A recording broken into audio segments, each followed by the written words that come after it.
ሩታ ተበድያለሁ እኔ ባደረኩት ነገር ምንም አልጸጸትም ብላ ዛሬ ላይ መልስ ይዛ መታለች ማለት ነው። ሩታዬ እንግዲህ ኮመንታሮችና ብዙ ሰዎች አስቀይመውኛል ለነሱ የሚሆን መልስ ነው ያመጣሁት ብላ ዛሬ ከች ብላለች ማለት ነው። አሰላሙ አለይኩም ወራህመቱላሂ ወበረካቱ። ውድ የተከበራችሁ የቻናሌ ቤተሰቦች በያላችሁበት የአላህ ህዝነት ረህመት ከእናንተ ጋር ይሁን እያልኩ ዛሬ ደግሞ ከች ብያለሁ ማለት ነው። ዛሬ የመጣሁትኝን እንግዲህ በአብርሽ እና ሩታ ለአብርሽ መልስ ይዛለት መታ ብቅ ከች ብላለች ማለት ነው። ይህንንም ለአብርሽ ብቻ ሳይሆን ለብዙ ሰዎች ተከታይ ነው መልሷን ሩታ ይዛ የመጣችው ማለት ነው። ምክንያቱም አሁን ላይ ሩታ እንደተጎዳች እና ባደረኩት ነገር ደግሞ መቼም ጸጸት አይኖረኝም፣ አልጸጸትም። ምክንያቱም እኔ በሰራሁት ስራ ላይ እኔ በወሰንኩት ውሳኔ ላይ ማንንም እጁ ላስገባ አልፈልግም። ይሄ ደግሞ እኔ ያደረኩት ነገር ኖርማል ነው፣ ምንም አላደረኩም ሲጀመር። አሁን ላይ የኔን ቁሞ መሄድ ሳይሆን ማየት ያለባችሁ ይሄንንም እንደዚህ ቁሜ የማወራው እኔ ስለሆንኩ ነው እንጂ እኔ ባልሆን ኑሮ እንደዚህ ራሱ ማውራት አልችልም ነው ያለችው ማለት ነው። እንግዲህ ሩታዬ ማለት ነው። ምክንያቱም አንዳንዴ እውነቷን ነው ነገሮቹ ሁሉ የሴት ልጅ ያው በእሷም እንዳለችው የሆነ እናትና የእናትነት ስሜቱን ስታዩት ነው ሴትን በቃ እንትን የምትሉት ያለችው ነገር እውነት ተናግራለች ነው ምለው እኔም ቢሆን ማለት ነው። እና በነገራችን ላይ ሴት ልጅ ይሄ ሁሉ መከራ ስቃይ ስታይ ከጎኗ ሰው ማን እንዳለ ቢያንስ አብርሽ የዛን ጊዜ የት ነበር?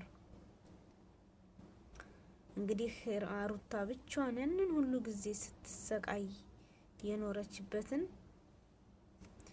አሁን ላይ ግን የት ነው የት ነበር አሁን የሚለው ነገር ራሱ ለኛ ጥያቄ የሆነብን ነው ማለት ነው። ሩታ አሁንም ቢሆን ጀግና ነሽ፣ ጉዞ ወደፊት ነው የምንለው። ብዙ ነገሮችን ሲያደርግ እንግዲህ እኛም አይተናልም ሰምተናል። ማየት እንግዲህ ቪዲዮ እንጂ ሌላ ነገር አላየንም። እናውቃለን፣ ማናቅ ደግሞ እንግዲህ ያለው አለም ማለት ነው ውዶች። እና ለማንኛውም ምንድነው ወዴት እየተሄደ ነው ነገሩ? እንግዲህ ሩታዬ ለሁሉም መልስ ይዛ መታ ነው ዛሬ ላይ ከቻለችው ማለት ነው። ባደረኩት ነገር ምንም አይጸጽተኝም። እየሰደባችሁኝም ሴቶች ናችሁ፣ እስኪ በእናንተ ሆድ ሆናችሁ እስዩት ነው ያለችው ማለት ነው። እና እኔ ያደረኩት ነገር ምንም የሚያሰድብ የለም፣ የምሰደብበት ነገር ምንም የለኝ። እና ኮመንቶች ደግሞ በአብዛኛዎቹ ሴቶች ናችሁ የሰደባችሁኝ። ለምን ይሄ ተደረገ? እንዴት እናንተ ልክ እናትነትን የሚያቅሰው ነው እንደዚህ አይነት ስሜት የሚያውቀው የኔን ውዴታ እኔ እንዴት እንደተጎዳሁኝ እናትነት ነው የሚያውቀው ብላ እንግዲህ ሩታ መልስ ሰጥታ እያለቀሰች መታለች ማለት ነው።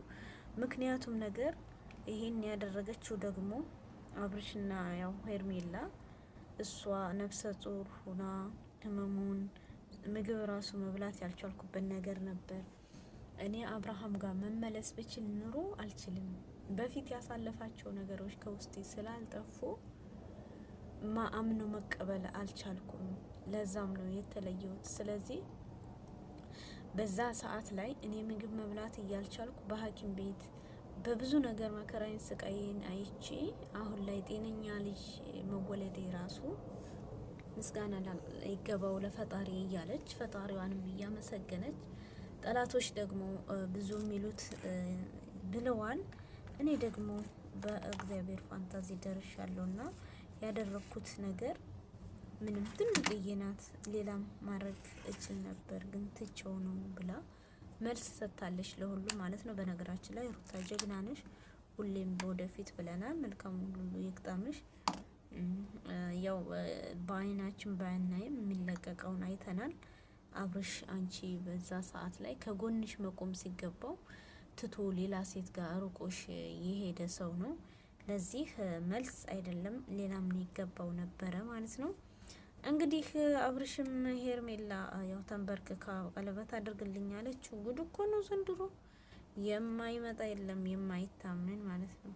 እንዴት ሴት ልጅ ወንድ ልጅ አግባኝ ግድ አግባኝ አልፈልግሽም አላት እኮ። እንግዲህ አብርሽስ ሩታን ሄርሜላን ያገባል አያገባው የሚባለውን ደግሞ በቀጣይ ምናይ ይሆናል ውዶችዬ። አንዳንዴ ህይወት እንዲህ ናት ልበል። እንግዲህ ሄርሜላ ሴት ልጅ ተቀይሮ ወንድ ልጅ ተገልብጦ ሴት ልጅ መሆና ቀለበት ካላደረክልኝ ብለዋለች ማለት ነው። እንግዲህ አብርሃም ቀለበት ለሄርሜላ ያደርጋል።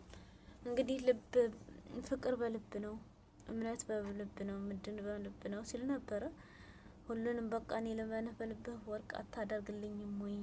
ቀለበት አድርገህ ያንተ መሆኔን አታስረጋግጥልኝም ነበር ወይ ብለዋለች። አብርሽ ቀን ተሰጥቶታል።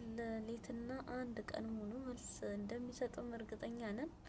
እንግዲህ ሩታዬ ደግሞ ጀግና ሴት ነሽ ብለናል። ሁሌም ወደፊት ነው ያደረግሽው ነገር። ለሚያቅ ለማያቅ የሆነ የሩታና አይነት ሴት ሩታ ይሄን ታደርጋለች ብሎ የማያምን የለም።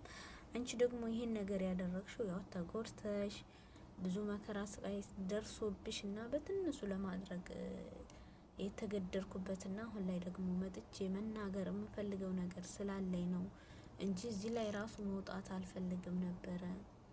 ብዙ ነገሮችን አሳልፈናል። ብዙ ይሄንን እንደዚህ በማይሆን ቦታ ማድረጉ ነውር ነው። እኔ አብርሃምን በቀበለውም አልቀበለውም እንጂ አልኖርም። ምክንያቱም እንግዲህ ያያችሁት የሰማችሁት በጣም ያስጠላም የሚዘገንንም ነው አንዳንድ ጊዜ ማለት ነው። አብርሃም ያንን ሁሉ ጉድ ሲያደርግ ዝም ብሎ ይሄ እንግዲህ የራሱ ስራው ነው እኮ ይሄንን ሁሉ ሊያደርግ የቻለበት ነገር የራሱ ስራ እስከሆነ ድረስ መልሱን ነው ያገኘው ማለት ነው። ሌላ ምንም ነገር አልተደረገለትም። ያው የራሱ ጉዳይ ነው። ጉዳዩን እንግዲህ አንዳንዴ ወዴት እንደምንሄድም እኛ ራሳችን ወደ ኋላ መለስ ብለን ማሰብ ይገባናል ማለት ነው። አብሶ ደግሞ ሴቶች እንዴት ሴት ልጅ ወንድ ልጅ ይህን ያህል ጥያቄ ማበርከት ማለት አግባኝ አብሮታ ሲቀሩባት እንግዲህ ሂዳ ነበር ማለት ነው። ጉድ ዘንድሮ የማይመጣ የለም። ምን ያሰማን ይሆን ነው የሚባለው ደግሞ መበጥበጥ። እንደው ሚዲያ ሁሉ ግን በትዳር ነው እንዴ? ቆይ ፈምሱ የተባሉት የአብርሽ እህት እዛ ኃይለኛ ድራማ ይዛለች፣ እዚህ አብርሽ ይሄን ይላል። የማንኛችሁ እውነት ነው ግን? የየትኛውን እውነት ይዘን እንጓዘኛ ማለት ነው? ምን ነው እንደ ድሮ እኮ መሆን ትችሉ ነበር። እንደ ድሮም መሆን የሚቻልበት ጊዜ ነበር ማለት ነው። እንግዲህ አብርሽና ሩታ ተለያዩ፣ በቃ ሄርሜላ ቀለበት ሊደረግላት ነው። አብርሽ ሊያገባት ነው። ወዴት አስወጥቶ ነው ደግሞ ዘና ፈታ የሚያደርጋት ማለት ነው። ወዴት እንደሆነ ማናቅም ማለት ነው። እና ውዶችዬ ለማንኛውም አላህ ሱብሃነሁ ወተዓላ ይጠብቃችሁ፣ ይጠብቀን። በያላችሁበት የአላህ እዝነት ረህመት ሁሉ ከእናንተ ጋር ይሁን እያልኩ ከዚህ እሰናበታችኋለሁ ማለት ነው። ለቤቱ አዲስ የሆናችሁ የደወል ምልክት በመጫን ቤተሰብ ሁኑ። ቤተሰብ የሆናችሁ ደግሞ ላይክ ሸር በማድረግ አጠናክሩኝ። እወዳችኋለሁ። አላህ ሱብሃነሁ ወተዓላ ይውደደን። ከዛም አልፎ ተርፎ ደግሞ ለወንድማችን ለአባታችን ለደወት አባት የሆነው እንግዲህ ማስተር አብነት ተመልሶ ወደ ስራው እንዲገባ ነው ጾለትና የምናደርገው ማለት ነው። ነገም ዛሬም አንድ ላይ ነን እላችኋለሁ ማለት ነው። እና ውዶችዬ ዛሬ ላይ እንግዲህ ያስኩት ቪዲዮ በዚሁ እያጠናቀቅኩኝ በቀጣይ ደግሞ እስከምመጣ ባይ ባይ። ጊዜን ይፈታዋል እንግዲህ አንድ ጊዜ ልንመጣ እንችላለን ማለት ነው። እና ቪዲዮውን ግን ላይክ ሸር አድርጉ። ወዳችኋለሁ። አጠናክሩ ውድ ቤተሰቦች፣ የምወዳችሁ የማከብራችሁ። ባይ